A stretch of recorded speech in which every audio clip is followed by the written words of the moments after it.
America నుండి ఇండియాకి డబ్బులు పంపాలంటే ఇప్పటికీ ఆ పాత పద్ధతులేనా? అందుకే వచ్చేసింది మైపర్సు. Download now.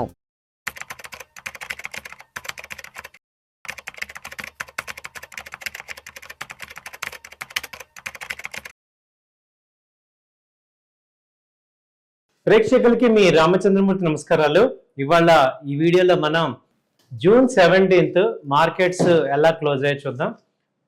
నిఫ్టీ 96 పాయింట్స్ పాజిటివ్గా క్లోజ్ అయింది. సో 24,085 దగ్గర నిఫ్టీ క్లోజ్ అయింది. ఇది వరుసగా 4వ రోజు సక్సెస్ఫుల్గా పాజిటివ్గా నిఫ్టీ క్లోజ్ అవటం. ఈ మధ్యకాలంలో ఇలాంటి రోజు రావటం అనేది చాలా రేర్ అయింది. లాస్ట్ 3 monthsలో ఇదే ఫస్ట్ టైం 24,000 పైన అబోవ్ క్లోజ్ అయింది. అలాగే సెన్సెక్స్ వచ్చి 77,150 దగ్గర క్లోజ్ అయింది. 350 పాయింట్లు ప్లస్ అయినాయి. అలాగే బ్యాంక్ నిఫ్టీ తీసుకుంటే 57,585 దగ్గర క్లోజ్ అయింది. దాదాపు 300 పాయింట్స్ ప్లస్లో క్లోజ్ అయినాయి. సో ఇవాళ మార్కెట్స్ అన్నీ కూడా చాలా పాజిటివ్ అయినాయి. ఎక్కువగా చూసుకుంటే ఈ డిఫెన్స్ స్టాక్స్ బాగా పెరిగినాయి. బీడిఎల్ కానీ ఇది దాదాపు 70 పాయింట్లు పెరిగింది బీడిఎల్. అలాగే హాల్ వచ్చి 4%, 5% దాకా పెరిగింది హాల్. ఇది దాదాపు 4460 దగ్గర క్లోజ్ అయింది. కొచ్చిన్ షిప్యార్డ్ కూడా 5% పెరిగింది, 1500 దగ్గర క్లోజ్ అయింది. అలాగే మెజ్గాన్ డాక్ వచ్చి 3% పెరిగింది, 2550 దగ్గర క్లోజ్ అయింది. అలాగే జిఆర్ఎస్సి వచ్చి 155 పాయింట్స్ పెరిగి 6% దాదాపు పెరిగి 2800 దగ్గర క్లోజ్ అయింది. అలాగే బిఈఎంఎల్ కూడా 2% పెరిగి 26 పాయింట్స్ పెరిగింది.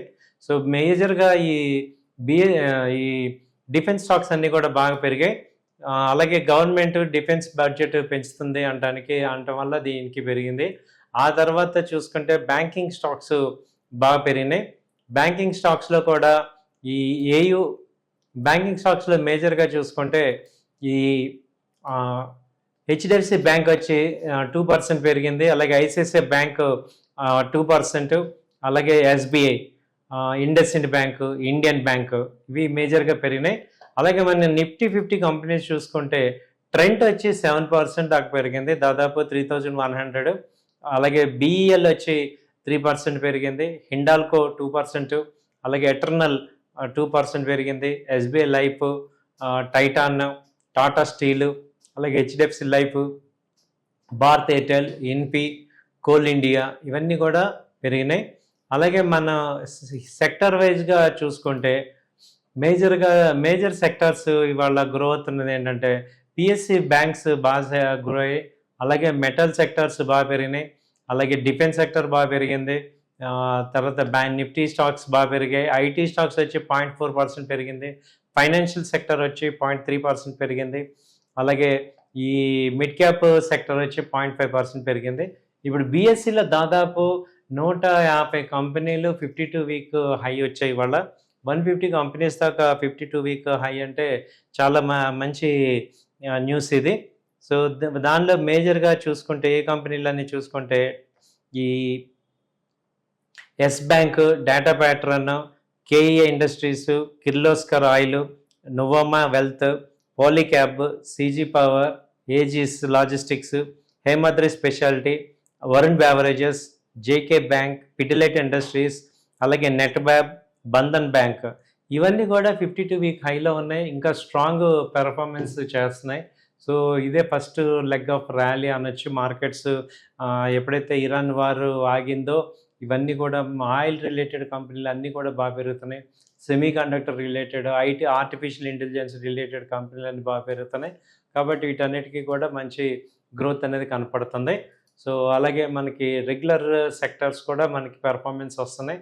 సో ఆల్ ఓవర్ అన్ని సెక్టర్స్ తీసుకుంటే హెల్త్ కేర్ కావచ్చు, తర్వాత ఈ ఆటోమొబైల్ కావచ్చు, కన్జ్యూమర్ డ్యూరబుల్స్, అలాగే ఐటీ, ఆ తర్వాత ఫార్మా, మేజర్గా ఫార్మా కానీ, సో ఇవన్నీ కూడా మంచి రైజింగ్లోకి వచ్చాయి. సో ఇవన్నీ కూడా మూమెంట్ పాజిటివ్ ఉంది. ట్రెండ్ అంతా కూడా పాజిటివ్గా కనపడుతుంది. అలాగే రూపీ చూసుకుంటే రూపీ కూడా కొంచెం స్ట్రాంగ్ అయింది, 94.52 దగ్గరకు వచ్చింది. ఇవి రూపీ పాయింట్లో కూడా బాగానే స్ట్రాంగ్ ఉంది. అలాగే క్రూడ్ ఒకటి బాగా తగ్గింది. ఇది $77, $78 దగ్గర క్రూడ్ ట్రేడ్ అవుతుంది. అలాగే దీనిలో గోల్డ్ చూసుకుంటే $4,300 దగ్గర ఉంది. సో ఇప్పుడు మనకి మన గోల్డ్ తీసుకుంటే 1,50,000 ఇప్పుడు ప్రెసెంట్ మూవ్మెంట్ ఉంది 24 క్యారెట్ ఎంసీఎక్స్ రేట్ ప్రకారం. అలాగే గోల్డ్ 24 క్యారెట్ వచ్చి 22 క్యారెట్ వచ్చి 1,40,000 దాకా ఉంది. అలాగే సిల్వర్ వచ్చి 2,52,000 దగ్గర ట్రేడ్ అవుతుంది. సో ఈ గోల్డ్ సిల్వర్ ఇవి కూడా ఒక టైట్ రేంజ్లో ఉన్నాయి. ఓన్లీ ఇండియన్ మార్కెట్లో ఇప్పుడు మేజర్గా ఏంటంటే నిఫ్టీ అనేది మంచి మూవ్మెంట్ ఉంది. ఇది 24,000 మేజర్ సపోర్ట్ కనుక తీసుకుంది కాబట్టి నెక్స్ట్ రేంజ్ 24,300 దాకా నెక్స్ట్ రానున్న రోజుల్లో వచ్చే అవకాశం ఉంది. అలాగే కింద లెవెల్లో 23,900 మేజర్ సపోర్ట్ లాగా యాక్ట్ చేస్తుంది. సో 23,900 మేజర్ సపోర్టు, అలాగే 24,200, 300 మేజర్గా రెసిస్టెన్స్ దగ్గర ఉంది. సో రేపు ఎలా ఉంటుంది మార్కెట్ అంటే రేపు కూడా ఇది కంటిన్యూగా అప్ ట్రెండ్ ఉండే ఛాన్సెస్ ఉన్నాయి. ఎందుకంటే 19th వచ్చి అగ్రిమెంట్ ఉంది. సో అగ్రిమెంట్ మీద సైన్ జరుగుతుంది స్విట్జర్లాండ్లో. సో 19th కూడా ఇంకా ర్యాలీ వచ్చే ఛాన్స్ ఉంది. సో ఈ 2 రోజులు మార్కెట్స్ ఇప్పుడు ఇజ్రాయెల్ కనుక ఎటువంటి అభ్యంతరం పెట్టకుండా ఉంటే 19th ఫ్రైడే కల్లా మనకు మంచి గుడ్ న్యూస్ చూడొచ్చు. ఇంకా నెక్స్ట్ వీక్ మండే కల్లా మంచి ర్యాలీస్ అనేవి మార్కెట్లో వస్తున్నాయి. దాదాపు అసలు 2 సంవత్సరాల నుంచి కూడా ఎక్కడ కూడా మనకి ఇన్వెస్టర్స్కి మనీ అనేది లేదు. ఎప్పుడు లాస్ట్ 2025 26 ఫస్ట్ 6 months కూడా కంప్లీట్ నష్టాల్లోనే ఉన్న ఇన్వెస్టర్స్ అందరికీ కూడా ఇప్పుడు లాభాల పంట పండే అవకాశం ఉంది. కాబట్టి ఇన్వెస్టర్స్ ఎవరు కూడా ఇప్పుడు కంగారు పడి తొందరగా ప్రాఫిట్స్ బుక్ చేసుకోకండి. కొంచెం వెయిట్ చేయండి. మంచి వెయిట్ చేస్తే ఇంకా మంచి ప్రాఫిట్స్ వచ్చే ఛాన్సెస్ ఉన్నాయి. సో ఇదండి ఇవాళ జూన్ 17th ఈ యొక్క మార్కెట్ అనాలిసిస్. థ్యాంక్ యూ అండి. ఇది కేవలం నా వ్యక్తిగత అభిప్రాయమే. మీరు కూడా 1-2 సార్లు ఆలోచించి డెసిషన్ తీసుకోండి. Thank you. నమస్తే.